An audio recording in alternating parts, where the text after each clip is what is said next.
The best barbel angler in the country, Trevor West. Now the river Team is a very interesting river. It runs through sandstone and they call it the Red River, interestingly enough, because when it rains this river literally goes red. But when we get into this swim you'll see what I mean about barbel on the rocks, because there's all sorts of cracks and crevices down there, and I think it's going to be a bit of a knit one pearl two job just to get into the swim. But Trev, these barbel here, they like a moving bait, don't they? Well, it's under these conditions particularly, Matt, the static ledged situation, they've seen it all before, and because the river is so clear they can suss the gear, and this static ledged lump of meat on the gravel will not be picked up during the hours of daylight. It's a no-no. Now you've perfected a technique which is one of your fortes, but it's a trundling technique. I reckon it's brilliant. Take us through what you're going to do. Well, what we're going to do, we're going to cast a piece of luncheon meat upstream and work it down just slightly slower than the speed of the flow. Right. We all shall have visual contact with the piece of meat under the river conditions we've got at the moment, but as a bite indicator I'll be using the bow in the line. This is free line meat tactics, if you like, but one of the problems with free line meat tactics, as probably you know it, Matt, is lack of control, because meat is a very buoyant bait. Yes.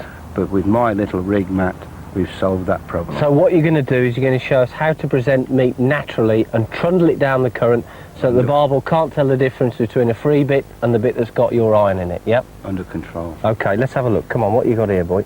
There you go, Matt. What do you reckon to that? Well, I reckon that looks fiendishly cunning. So what's going on here?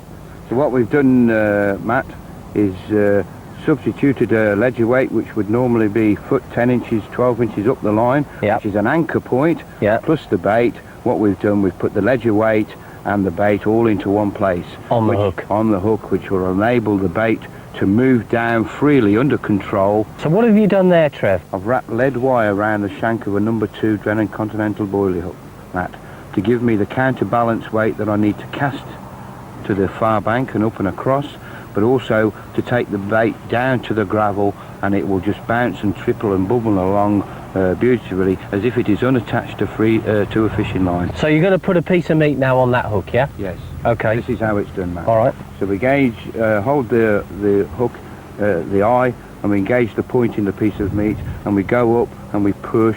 Be very gentle here, because that lead wire can split the meat, and then the meat will fly off. Just change the direction of the entry, and there's the bait. Free line. But feel the weight of that, Matt. Yeah.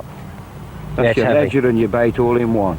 Well, Trev, I've heard all about this, and I've got to tell you, mate, I'm gagging to give it a go. Come on, let's get down to this spot and see you do a spot of trundling. Here we go. See you in a minute.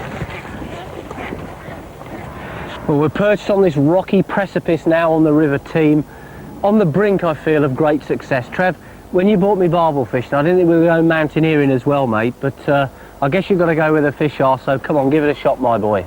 Okay, well, we've done some clever pre-baiting earlier on, Matt, and you're seeing the response of the fish. They're out there in these gullies in between this rocky area. If we can get a good presentation and the bait can come down as if it is unattached to fishing line, I feel we've got a good chance of getting a pickup. Okay, my boy. Anyway, you know, he who dares wins, as they say. Let's go for it. Trevor West, do your stuff. So you're going upstream? I've cast at least 25 yards upstream. I can see the meat coming back. Pushing the bait back into position, mate, and now I've got line. Yeah. Right. Now, as it's coming down, I must keep contact, and I'm watching the bow in the line, and I've got the line on my fingers. It's working through nicely. It's going through the gully now, isn't it? And it's held on a bit of rock or weed, and then it's tripped. That's looking nice. It's coming through real well, that weighted hook. Bouncing, and it's held. Now, if you had a ledger on there, Trev, that would be jamming up all the time, wouldn't it? It won't come through at the speed of the flow if the ledger weight is jammed up. But just hold him in, it's just tripping again. Watch the bow in the line, Matt. I can see it, I can see it. That is when the lead moves on. Now, if it's held up there, all I've got to do is to tension into my left finger and just lift the lead like... And it's going again. And it's off on its way again. Now, the point with this, folks, is that this bait is coming down naturally in the current, because what Trevor's doing, he's casting upstream and it's coming in a straight line. If he was to cast across and allow the bait to bounce around on a tight line, that's totally unnatural, because it's arcing in the current. Remember, what these barbel are looking for is food that comes to them naturally, washed down in the current. And believe me, these fish have been fished for a number of years. They know the difference. but so does this guy. And what he's doing is he's getting the most perfectly natural presentation he can possibly achieve, and he's trying to fool these barbel into taking the bait. There's the barbel just coming and have a look at my bait, Matt. I can see him. Come and have a look at it. He wheeled round really quickly there, didn't he? Oh, your mum just looked at it, Trevor. He's just wheeled round on it. Look at him. He's coming towards it. Oh, he's just nudged it. He's going to take that. He's got it. He's got it.